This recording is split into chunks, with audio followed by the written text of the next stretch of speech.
Hi friends, welcome to our channel learn before you loose.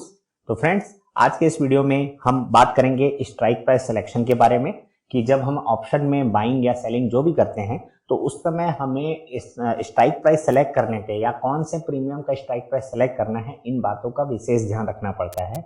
क्योंकि अगर market क्या होता है, मार्केट कंटिन्यूअसली एक डायरेक्शन में नहीं जाता है। जैसे कि मार्केट ऊपर जाता है, उसके बाद थोड़ा नीचे आता है, फिर ऊपर जाता है, फिर नीचे आता है। एग्जांपल के तौर पे मैं आपको एक चार्ट पे दिखा देता हूं कि मैं आपको क्या बोलना चाह रहा हूं कि मार्केट क्या होता है कि जब भी एक अप स्विंग ऐसा ऊपर की तरफ आता है, जैसे कि आप देख सकते हैं, जैसे डाउन स्विंग एक नीचे की तरफ आया, फिर मार्केट थोड़ा ऊपर गया, फिर डाउन आया, फिर ऊपर गया। जैसे ये ऊपर जा रहा है तो पहले ऊपर गया, फिर डाउन आया, ऊपर डाउन, फिर ऊपर गया, फिर डाउन आया। तो यहाँ पे ना स्ट्राइक प्राइस सिलेक्शन बहुत इंपॉर्टेंट हो जाता है। क्योंकि मैं एक चीज देखा हूँ, नए लोग का जो आदत होता है वो क्या होता है कि हर थोड़ी थोड़ी देर पे अपना प्रॉफिट लॉस स्टेटमेंट देखते रहते हैं।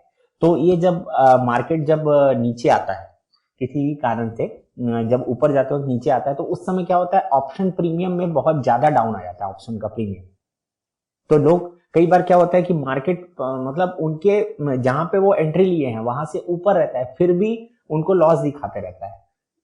तो ये क्या होता है, गलत ऑप्शन प्राइस सेलेक्ट करने की वजह से, पहला चीज। दूसरा चीज, गलत लोकेशन पे बाइंग करने की वजह से। और तीसरा और मेन चीज, आपको पता ही नहीं है कि स्पॉट और फ्यूचर में डिफरेंस क्या है ना। तो मेरे साथ ये चीज होती थी शुरुआत में जब मैं ट्रेडिंग करने, हालांकि मेरे को तो 8-10 साल हो गए हैं, 10 साल लगभग हो गए हैं ट्रेड करते, पर शुरुआत के 1 साल तक तो मेरे को पता ही नहीं था कि स्पॉट और फ्यूचर दो अलग अलग चीजें होती है ना। तो अभी जो मैं स्टार्टिंग में पॉइंट बताऊंगा, हो सकता है मैक्सिमम लोग जानते हो, पर जो लोग मेरे नए स्टूडेंट हैं, मेरे नए स्टूडेंट काफी लोग से मैं बात किया हूं, तो उनको पता ही नहीं है कि स्पॉट क्या है, फ्यूचर क्या है। तो एक्चुअली क्या होता है कि फ्यूचर मतलब कॉन्ट्रैक्ट होता है कि हम लोगों ने आपस में डिसाइड किया। जैसे अपना अगर जो लोग थोड़ा सा लैंड के बिजनेस से जुड़े हैं तो उन लोग जानते होंगे कि कई लोग क्या करते हैं, जो ब्रोकर्स होते हैं वो एक पगड़ी बोलते हैं उसको, कुछ अमाउंट ऑफ मनी दे के उसको 4-6 महीने के लिए अपने उसमें अपने मतलब कंट्रोल में रख लेते हैं, और वो सिर्फ उसको बाय या सेल, मोस्टली सेलिंग कर सकते हैं। तो उसके लिए वो एक अमाउंट जो ऑनर होता है लैंड का, उसके पास पे करते हैं, उसको बोलते हैं पगड़ी, या फिर और वही होता है ऑप्शन के टर्म्स में प्रीमियम। ठीक है, वही है प्रीमियम। तो जो अपना लैंड वाला जो बिजनेस है और ऑप्शन ट्रेडिंग है, दोनों सेम ही है, ज्यादा डिफरेंस नहीं है। बस इसमें फर्क क्या होता है कि इसमें आप लैपटॉप पे बैठ के करते हो, वो आप लोकल फील्ड में जाके करते हो। ठीक है, प्रीमियम दोनों में देना पड़ता है। पर इसमें क्या होता है, अपने पास ऑप्शन बहुत सारे होते हैं।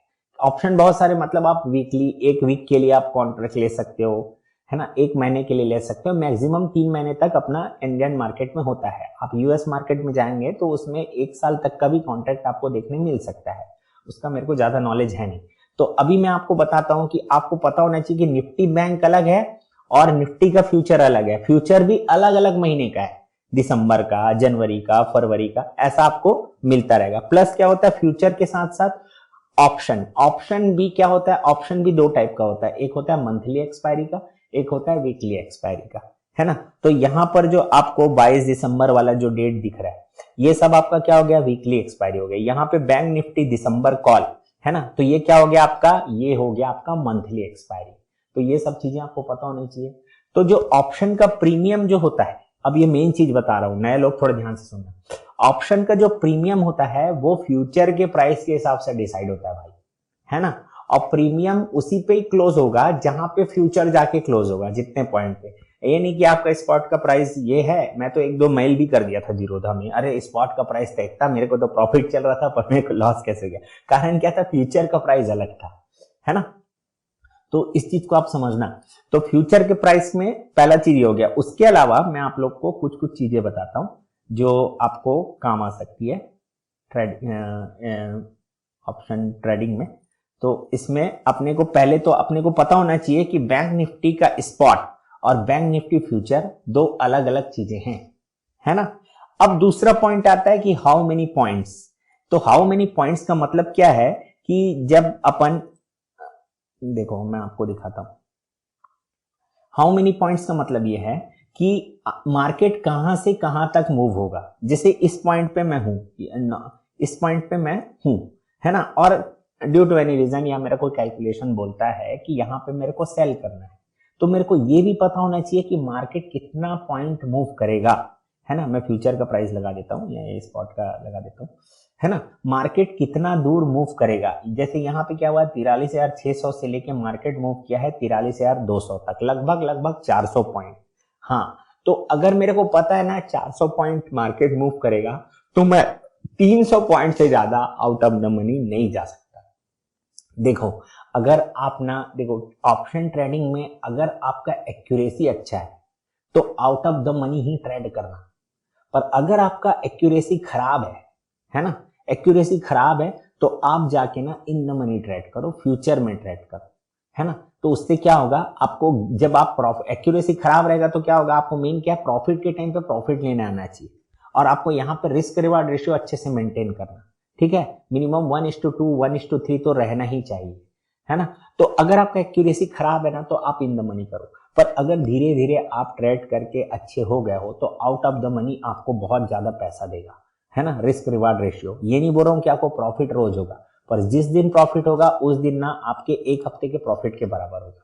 तो क्या इंपॉर्टेंट पॉइंट है, आपको पता होना चाहिए कि मेरा मूवमेंट कितने पॉइंट का आने वाला है। तो अगर 400 पॉइंट का मूवमेंट आने वाला है तो आप 200 से 300 point he out of the money जाओ, ठीक है। दूसरा पॉइंट ये हो गया। अब अगला पॉइंट समझ में आया ना, ये कि मेरे को मान लो यहाँ पे मैं 43,600 चल रहा था और मेरे को समझ में आया कि मार्केट नीचे जाएगा, तो मैं क्या करूंगा, पुट बाइंग करूंगा। तो कौन सा पुट बाइंग करूंगा, मेरे को पता है कि 300 से 400 पॉइंट नीचे जाएगा, है ना, और ये मेरे को कैलकुलेट करना पड़ेगा। मान लो मैं 300 पॉइंट कैलकुलेट किया हूं, तो मैं 4,300 से 43,600 से लेके क्या करूंगा, 43,400 के पुट को बाय करूंगा, ठीक है, ताकि वो इन द मनी हो जाए और उसके बाद 100 पॉइंट और जाए मार्केट तो मेरे को गेन अच्छा दिखे। तो सबसे इंपॉर्टेंट ये हो गया। तो आपको ना ऑप्शन ट्रेडिंग में तभी उतरो जब आपको पता है कि मार्केट कहां से कहां तक जाएगा, और ऐसा नहीं और आपको पता नहीं करना है, आपको बस अपने मेथड के हिसाब से निकाल के रखना है और उसको चुपचाप फॉलो करना है। मार्केट तो अपनी मर्जी से उसको जहां जाना होगा उसमें जैसा जैसा ऑर्डर लगते जाएगा उसी के हिसाब से जाएगा। ये आपका कैलकुलेशन कभी डिसाइड नहीं करेगा मार्केट, पर कैलकुलेशन के हिसाब से आप डिसाइड कर सकते हो कि आप कहां से कहां तक जाओगे और आपका क्या एक्सपेक्टेशन है, क्या स्टॉप लॉस है, ठीक है। तो आपको ये पॉइंट पता चल गया कि इस मार्केट में मेरे को स्ट्राइक प्राइस सिलेक्शन में दूसरा पॉइंट हो जाता है कि कितना पॉइंट का मूवमेंट है। अब होता है वीकली और मंथली एक्सपायरी, है ना, ये भी एक इंपॉर्टेंट पॉइंट हो जाता है। तो इसको मैं बताने के लिए क्या बताता हूं कि आपको अगर वीकली और मंथली में कौन सा लेना, अगर आप इंट्राडे ट्रेडिंग कर रहे हो, है ना, इंट्राडे ट्रेडिंग कर रहे हो ना, तो हमेशा वीकली एक्सपायरी में ही ट्रेड करो, मंथली एक्सपायरी मत करो, पागल हो जाओगे, ठीक है। पर अगर आप होल्डिंग करने वाला कर रहे हो, होल्डिंग करने वाला, और आप वहां हजार पॉइंट के लिए बैंक निफ्टी में 1000 पॉइंट के लिए अगर खेलते हो ना, है ना, जो कि पॉसिबल है। देखो मैं आपको इसका डेली कैंडल 15 मिनट कैंडल दिखाता हूं। 15 मिनट कैंडल देखो, 15 मिनट कैंडल में अगर आप बेबी लाइन को यहां से फॉलो करते 44,184 से नीचे पूरा लगभग यहां तक आया है 43,200, मतलब लगभग 1600-1700 पॉइंट, जो कि उसके पहले ऊपर भी गया है ना, सेम ऊपर भी गया है।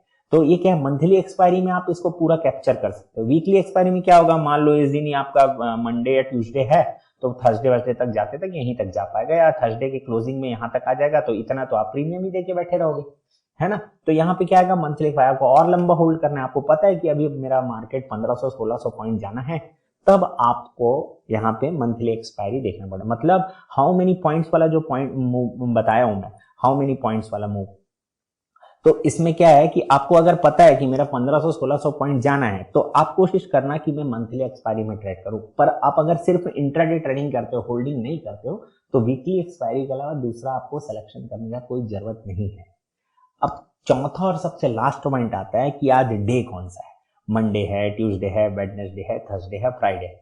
तो आप एक चीज को ध्यान रखना कि मार्केट हमेशा, मतलब जो अपना एक्सपायरी होता है वो होता है थर्सडे को, है ना। तो फ्राइडे इंपॉर्टेंट, फ्राइडे के दिन में अगर मैं स्ट्राइक प्राइस सिलेक्शन कर रहा हूं, तो अगर मेरे को पता है कि मेरा 300 पॉइंट का मूवमेंट आना है, तो मैं बोला था, क्या बोला था आपको, जैसे 300 पॉइंट का मूवमेंट आना है तो आप 200 पॉइंट से ज्यादा आउट ऑफ द मनी मत जाओ। पर अगर आज फ्राइडे है तो आप 300 पॉइंट तक जा सकते हो, समझ रहे हो ना, क्योंकि आउट ऑफ द मनी का प्रीमियम डीके फ्राइडे के दिन में कम होता है। पर अगर आपको होल्ड करना है तो आप 200 पॉइंट ही जाना। समझ रहे हो? यहीं पे यहाँ पे थोड़ा सा इस मेरे लाइन को 2-3 बार सुनना, फिर से मैं रिपीट कर रहा हूं। अगर आपको पता है कि 300 पॉइंट का मूव है और आज फ्राइडे है, तो आप 300 point out of the money जा सकते हो, है ना। और अगर आपको पता है कि इंट्राडे में ही आपको होल्ड करना, इंट्राडे में ही ट्रेड करना है, तो आप वीकली तब तो आप क्या करोगे, वीकली का ही ट्रेडिंग करोगे। पर अगर आपको होल्ड करना है ना, कि मैं भाई हो सकता है 300 पॉइंट आज पूरा कैप्चर नहीं कर पाएगा तो मैं मंडे तक होल्ड करूंगा, तो आपको 200 पॉइंट से ज्यादा आउट ऑफ द मनी मत जाना, क्योंकि मंडे ओपनिंग में ही आपका 100 पॉइंट उसमें से चला जाएगा, 50-60 पॉइंट। क्यों? क्योंकि अब डे चेंज हो गया। तो आपका जो ऑप्शन का जो प्रीमियम डीके जो मोस्टली होता है वो होता है ओपनिंग टाइम में, है ना, या क्लोज एंड क्लोज बेसिस पे। मतलब आज मार्केट क्लोज हुआ, रात भर मार्केट बंद रहेगा, कल खुलेगा तो उसमें प्रीमियम डीके हो चुका होगा। दूसरा, मार्केट जैसी ओपन होगा तो शुरुआत के आधे घंटे में प्रीमियम डीके होगा और लास्ट में क्लोजिंग के टाइम में आधे घंटे में प्रीमियम डीके होगा। तो आप क्या है, फ्राइडे मंडे इस दिन में प्रीमियम डीके थोड़ा कम होता है, तो आप क्या करोगे, आप 200 पॉइंट से 300 पॉइंट का 300 पॉइंट का मूव है तो 300 point out of the money जा सकते हो। पर ट्यूसडे वेडनेसडे थर्सडे, है ना, ट्यूसडे जैसे ही आ जाता है, तो अगर आपको पता है कि मेरा मूवमेंट सिर्फ 300 पॉइंट का है, तो आप 100 पॉइंट से ज्यादा आउट ऑफ द मनी मत जाओ, है ना। 100 पॉइंट, 150 पॉइंट, 200 पॉइंट, 200 पॉइंट से ज्यादा आउट ऑफ द मनी जाना ही मत। और थर्सडे के दिन में क्या करना, एट द मनी ट्रेड करने की कोशिश करना। पर अगर आपको पता है थर्सडे के दिन में मूवमेंट मेरा 500 पॉइंट का आने वाला है, तो आप नहीं में ना 300 point, 50% out of the money जाओ उससे, क्योंकि एक्सपायरी का दिन है और उस दिन आप लास्ट एक्सपायरी में मैं देखा हूं कि निफ्टी में 20 का प्रीमियम था, वो मतलब करीबन 6-7 टाइम्स हुआ, 140 तक, 140 150 तक गया है। तो ये प्रॉफिट फायदा है। तो आपको ना ऑप्शन सिलेक्शन में ये एकदम बिगिनर्स लोग के लिए है कि स्पॉट और फ्यूचर के हिसाब से ऑप्शन का प्रीमियम डिसाइड होता है भाई। तो आप स्पॉट के प्राइस में ध्यान मत देना, फ्यूचर के प्राइस में ध्यान देना। हाँ, ट्रेडिंग इसको देखे, दोनों सेम ही ट्रेड होता है, ऐसा कुछ नहीं है, चार्ट सेम बनता है, मैं तो चार्ट देख के ट्रेड करता हूँ, ठीक है। दूसरा, अपने को पता होना चाहिए कितना पॉइंट का मूवमेंट आने वाला है, उसके हिसाब से अपना स्ट्राइक प्राइस चले। जितना पॉइंट का मूवमेंट आने वाला है उससे थोड़ा कम हम आउट ऑफ द मनी जाएंगे, उससे ज्यादा आउट ऑफ द मनी नहीं जाएंगे, नहीं तो हमारा प्रीमियम डीके बहुत जल्दी हो जाएगा। दूसरा चीज, हम होल्ड करने वाले हैं कि इंट्राडे करने वाले हैं। अगर होल्ड करने वाले हैं तो अपना नंबर ऑफ पॉइंट बहुत ज्यादा है तो ही हम मंथली एक्सपायरी में जाएंगे, अदरवाइज हम वीकली एक्सपायरी में जाएंगे, ठीक है। दूसरा, लास्ट जो फोर्थ चीज है कि अपने को पता होना चाहिए कि मंडे है, ट्यूसडे है, वेडनेसडे है, थर्सडे है कि फ्राइडे है। तो फ्राइडे और मंडे के दिन अपने को अगर पता है कि 300 पॉइंट का मूवमेंट है तो हम 300 point out of the money जा सकते हैं। पर ट्यूसडे वेडनेसडे को खासकर इस दिन हमको 150 या 100-200 पॉइंट से ज्यादा आउट ऑफ द मनी नहीं जाना है। और थर्सडे एक्सपायरी वाले दिन अगर हमको पता है कि मूवमेंट बड़ा आने वाला है, जैसे एक्सपायरी के दिन नॉर्मली प्रीमियम 100, 150, 120, 130 ऐसे के आसपास होता है, तो अगर 300 पॉइंट से कम का मूव है तो आप घुसो ही मत एक्सपायरी वाले दिन में, है ना। 300 पॉइंट मिनिमम होना चाहिए। और अगर 400-500 पॉइंट का मूव दिख रहा है तो आप कम से कम 250 point in the money out of the money जाओ, उसके बाद आप अपना गेन देखो, आपको प्रीमियम भी कम मिलेगा, प्लस जो आपको जब प्रॉफिट होगा तो मल्टीप्लिकेशन बहुत अच्छे से होगा। तो ओके फ्रेंड्स, आज के वीडियो में इतना ही। अभी नेक्स्ट वीडियो में अगर कुछ और नया पॉइंट मिलेगा, कुछ बताने की बातें मिलेंगी। देखिए, मैं अभी ट्रेड वेड इसमें ज्यादा डाल नहीं रहा हूँ ट्रेड, क्योंकि मैं वही ट्रेड ले रहा हूँ जो ऑलरेडी आप लोग को काफी एक्सप्लेन कर चुका हूँ। तो देखूंगा अगर टाइम मिलेगा तो फिर से अपना ट्रेड वेड डालने की कोशिश करूंगा, ताकि जो मेरे स्टूडेंट है और जो नए लोग हैं उनको समझ में आए कि कहाँ पे ट्रेड और कैसे ट्रेड लेना था। ओके फ्रेंड्स, आज के वीडियो में इतना ही। नेक्स्ट वीडियो के लिए फिर मिलेंगे।